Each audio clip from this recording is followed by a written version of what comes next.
She was strong and weak and brave and broken, all at the same time. Tilde unknown. My mom was diagnosed with schizoaffective disorder when I was 7 years old. It's a chronic condition that doctors say can be managed but not cured. The symptoms included manic high energy, depression, delusions, hearing voices, reduced need for sleep, and loss of touch with reality. There were many times of stability for her, when she was on the right medication, taking it routinely, and attending regular psychotherapy. But if any of these elements were missing, those moments were often short-lived. She was the type of woman who would speak to anyone in eyesight, make an instant connection, and fill the atmosphere with the kind of joy and laughter that would make anyone think of happy times.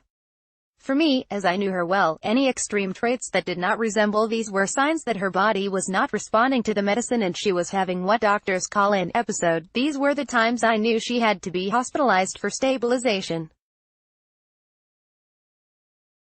Some episodes were milder than others, but all resulted in my sister and I having to make the tough decisions for my mother's well-being, that deep down inside hurt us to the core. We were like the three amigos, my mother, little sister, and me. We had a powerful bond, and my mother, being a single parent, taught us to be strong, independent, confident women. Growing up, I didn't know that my mom having her episodes would become the norm, and taking her back and forth to the hospital would become routine. Years later, it would never get easier, and each time felt like the first time. Each time I had to put on my armor jacket of strength, suck up my feelings of sadness, and be strong for my mother when she was not able to do that for herself. I had no idea back then that learning how to be so strong would eventually be my downfall. I remember my first time taking my mom to the hospital. My heart raced and my chest filled with so much pressure it felt as if I was about to explode. I was filled with such overwhelming sadness, anger, and helplessness that I couldn't even express if I wanted to. It wasn't the time. As we sat with my mother in the emergency room, waiting for her to get called back, everything moved in slow motion. Her rage of being taken to the hospital without her initial consent filled my ears with such vulgar slurs and hurtful words that I regularly had to remind myself it was her condition talking, not her. Life can put us in situations where we are forced to be strong even when we feel weak inside.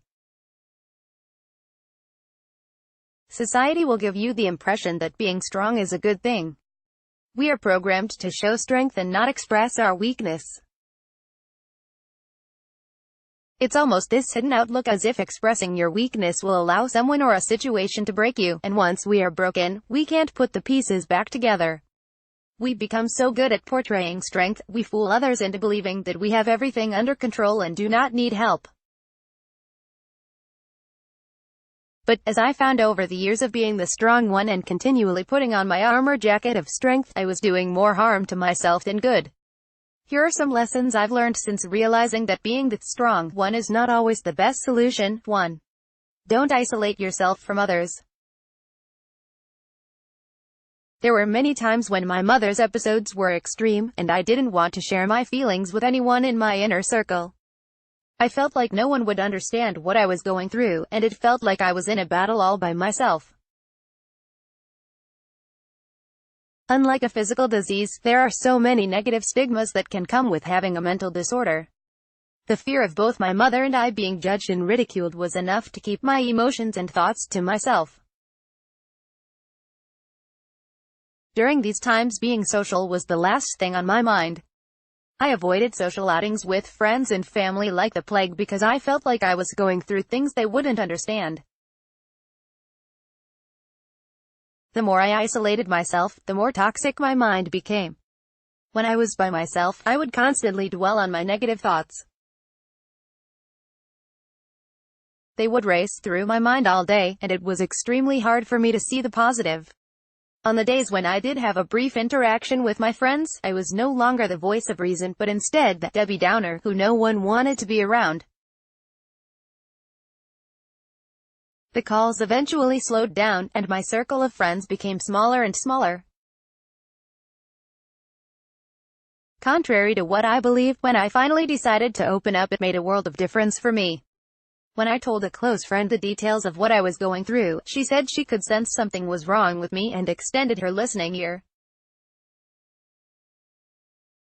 Even though she wasn't able to directly relate, she had a close friend whose sister had a similar diagnosis, so she was able to understand my concerns and offer a few stress management tips.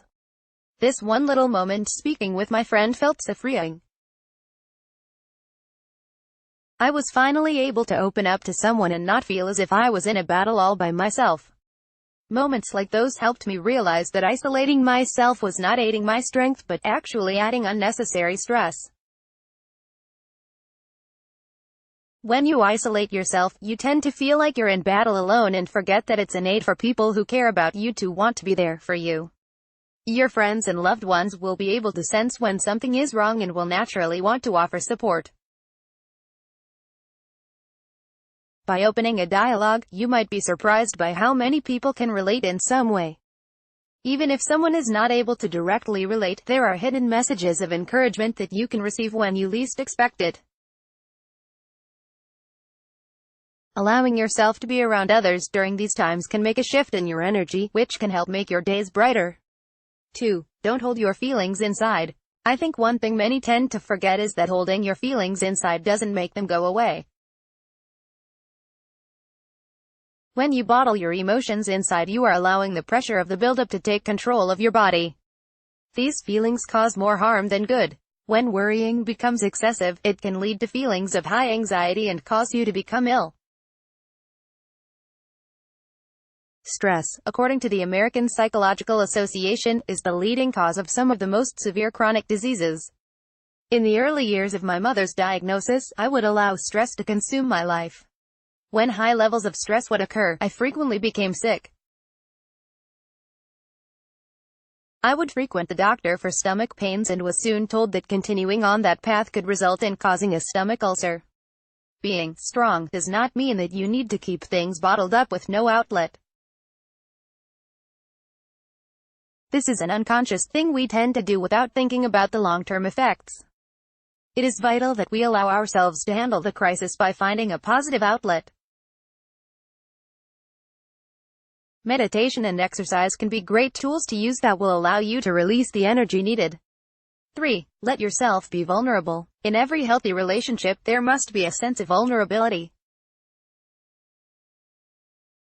Whether we're talking about a romantic relationship or a friendship, vulnerability is needed for each person to be in their truth and for the connection to be genuine. When you are put in situations where you have to be strong at all times, you tend to build a wall up, what I like to call the wall of protection.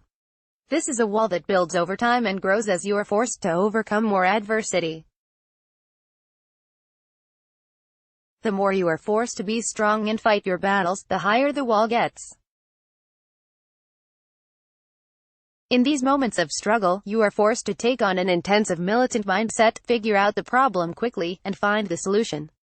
You have no room for errors or mistakes. Because you are the strong one, your mind thinks if you allow a mistake, everything will crumble. I spent years unconsciously pushing people away without knowing it. I was accustomed to handling every battle that came my way on my own. My wall of protection eventually turned into this hard exterior that pushed everyone away, including men I was dating.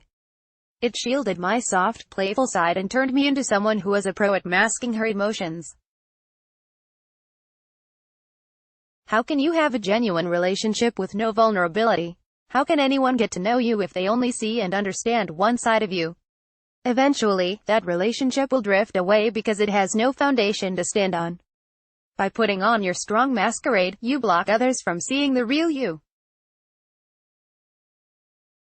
Without allowing someone to get to know you, including your fears and what makes you happy instead, they are just getting to know your representative, not your true self. What if you didn't have to fight the battle alone? By allowing yourself to be vulnerable and admitting when you are going through hard times, you allow yourself to receive love. And love is by far the most prominent weapon one needs to overcome whatever obstacles come his or her way. About